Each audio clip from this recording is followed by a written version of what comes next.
Alberto Basualdo, psicólogo y docente rosarino, un gusto que estés en el programa.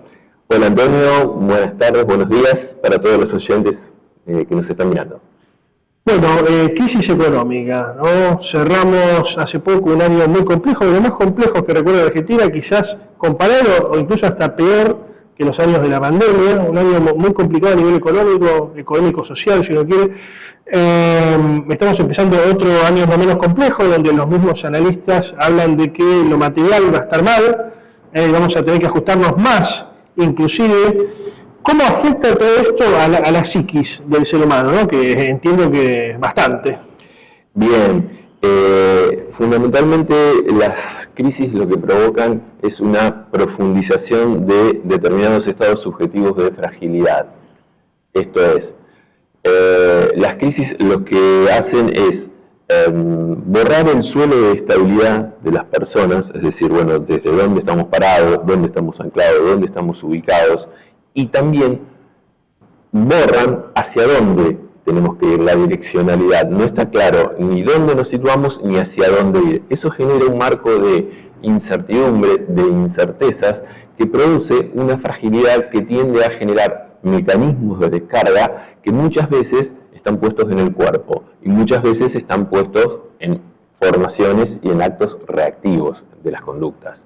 Estamos en un momento muy peculiar de la Argentina contemporánea, donde se critica habitualmente, se demoniza la figura del Estado, ¿no? El Estado es lo malo, es lo que hay que destruir. Tenemos un mandatario que dice, vino a destruir el Estado desde adentro y se ufana de eso. Y bueno, el Estado de alguna forma es lo que nos cobijó de niños, más allá del poder adquisitivo que tengamos, pero el Estado pensado en sentido general, desde la escuela, en la comisaría, la justicia, el club, todo eso de alguna forma era el Estado que conocíamos, que nos contenía, nos ayudaba en determinadas situaciones de crisis. Hoy eso está mal visto, ¿no? El Estado es lo malo, el Estado es lo malo. ¿Cómo afecta eso al día a día de la persona? Bien, ahí hay una cuestión que es muy interesante lo que decís, porque nos lleva a la función del Estado. Desde la parte clínica, lo que nosotros podemos decir que el Estado cumple un rol de terceridad. Siempre la terceridad es la ley, es decir, aquel que viene a establecer cierto orden, aquel que viene a establecer cierto tipo de ordenamiento, organización en las regulaciones de las relaciones sociales. Entonces, ¿qué pasa? El que pone las reglas, que pone las reglas del juego. El que acuerda sostener determinadas reglas de juego, en la cual todos participan.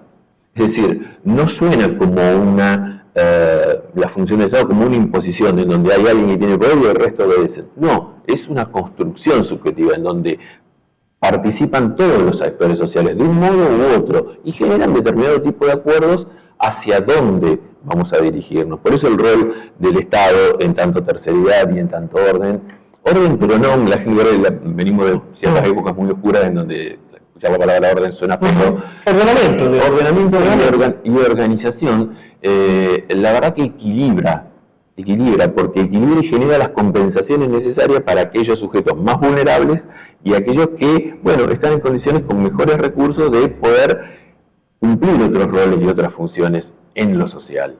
Ahora, me quedé pensando en esto de alguna forma de que el hombre está solo frente al mundo, cada vez tiene menos apoyos, incluso el apoyo estatal, y tiene que, bueno, arreglársela solo, básicamente, ¿no? En un contexto donde además muere la relación de dependencia a nivel internacional. Somos casi todos monotributistas, cuentapropistas, tratamos de rebuscarnos más como podamos. ¿Qué pasa por la cabeza de ese hombre donde está solo frente al mundo? Tiene en muchos casos una familia donde no puede proveerla en el sentido tradicional, ¿no? La mujer lo critica, los hijos no lo reconocen como autoridad, porque también en su momento, bueno, se criticaba la figura de autoridad, pero pasamos a un extremo donde hoy la autoridad está mal. Entonces, ¿qué pasa por la cabeza de ese hombre?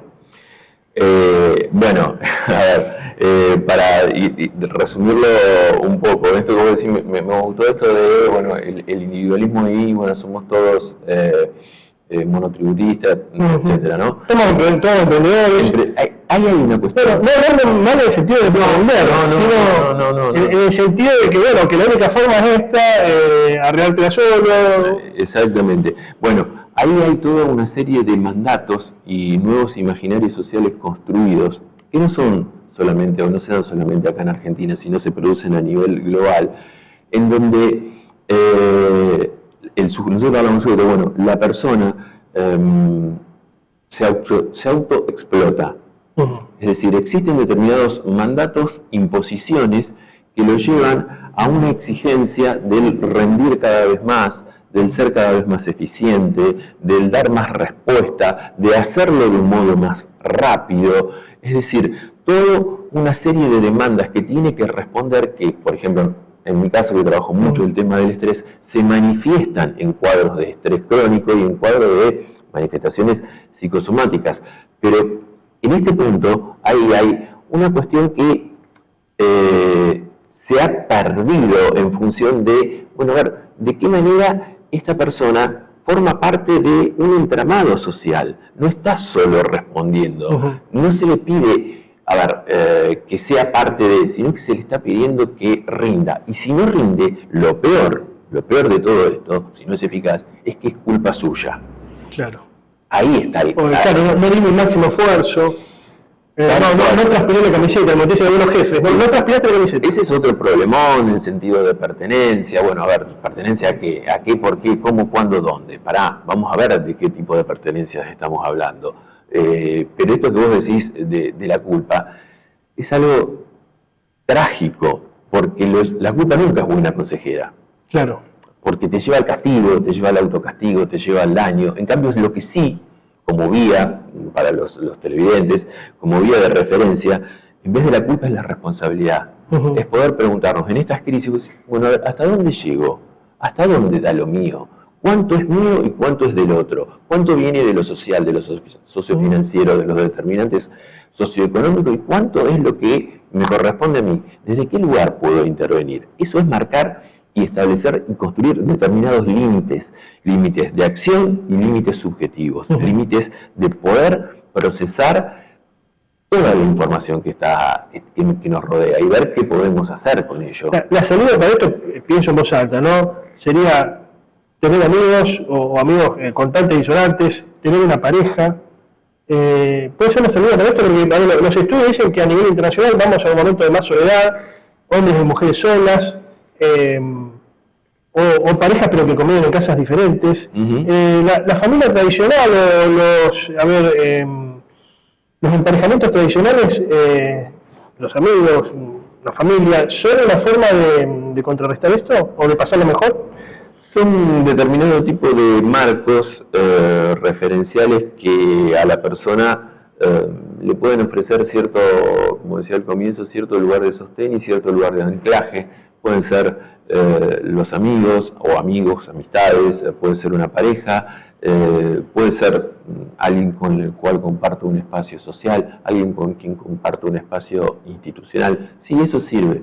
Lo que ocurre es que no alcanza muchas veces. Cuando yo digo con los pacientes y lo trabajo, los amigos dicen, sí, me reuní con mi amigo a tomar algo, qué sé yo, y me dijo, hace esto, esto y aquello. Claro, está bien. ¿Por qué? Pero los amigos están para eso. ¿Para qué? Y para darte un consejo, vos decís, dale, Antonio, hace esto y esto y esto. ¿Y qué dice el paciente? Bueno, pero él no está, no sabe lo que me pasa a mí. Claro, por supuesto. No está en pantalones, no ve lo que yo digo. Exactamente. Pero esos 10 minutos, esa media hora, ese tiempo que compartiste con tu amigo, está buenísimo, te sirve, te nutre. Ahora, sí, vamos a ver si esos consejos sirven para sacarte de la situación emocional, subjetiva que vos estás viviendo, de profundo malestar, y tal vez no, tal vez ahí sí tengas que recurrir a un profesional. Tal vez sí, ahí hay que tu amigo, tu compañero, tu pareja, pueda decirte, che, mirá, quizás está bueno que hagas una consulta. Che, mirá, ¿cuándo se hace la consulta? Cuando el malestar ocupa un lugar mayor del que debería o puedo soportar. Ahí es el momento de hacer una consulta. No esperar al final, ni tampoco decir, bueno, no pasa nada. Ese es un indicador. ¿Y cómo te das cuenta? Cuando me ocupa más tiempo en mi vida. Claro. Cuando yo me voy pensando, tomo eso como un eje y voy girando en relación a eso. Y bueno, sigo haciendo las cosas, pero eso me comanda. Bueno, vos ves la psiquis, o analizar la psiquis de muchos pacientes a diario, entiendo, ¿ves que esto va a empeorar o va a mejorar? Y la pregunta del millón me hiciste, ¿no se ven atisbos de que por el momento en la inmediatez, cuando digo la inmediatez o lo inmediato, esto cambie favorablemente? Por lo cual uno podría pensar en qué tipo de respuestas o hacia dónde ir, hacia dónde buscar esas direccionalidades. Yo diría que un marco de referencia es lo micro. Ajá. Es lo micro. Es aquello que nosotros podemos construir desde nuestros propios actos, nuestras propias cercanías, que nuestras cercanías sean cada vez, que vayamos agrandando nuestras cercanías. Hay de ir a pasitos, ¿no? Exactamente, lo que dicen los yankees. No zancadas, sino pasitos. Del step by step es el paso a paso. Bueno, de a poco, y eso está bueno porque ante toda la cuestión, voy al principio, vamos y venimos, ¿no? Voy al principio esto de la crisis que marca y cómo marca. Bueno, a ver, una cuestión que marca la crisis es una sobregeneralización de lo negativo y se pierde muchas veces lo positivo. El vaso medio lleno. Sí, tenía 3/4 vacíos en la crisis, ¿no? Pero en ese 3/4 vacío que ves, hay un cuarto que algo hay. Y ese es el paso que vos decís, o que surgió ahora en la charla. Decir, bueno, a ver, un paso es un punto de sostén. O sea, sí, la crisis fue fuerte, afectó mi empresa, mi negocio, mi trabajo, pero pude hacer esto, o pude hacer esto otro, o en esto me mejoré, me sentí mejor persona, más agradado. Ahí tenés los pequeños y grandes pasos y puntos de sostén y anclaje de la vida de las personas en momentos de constante incertidumbre, Alberto Basualdo, muchas gracias. No, por favor, gracias a vos por la invitación y un saludo grande para todos los televidentes.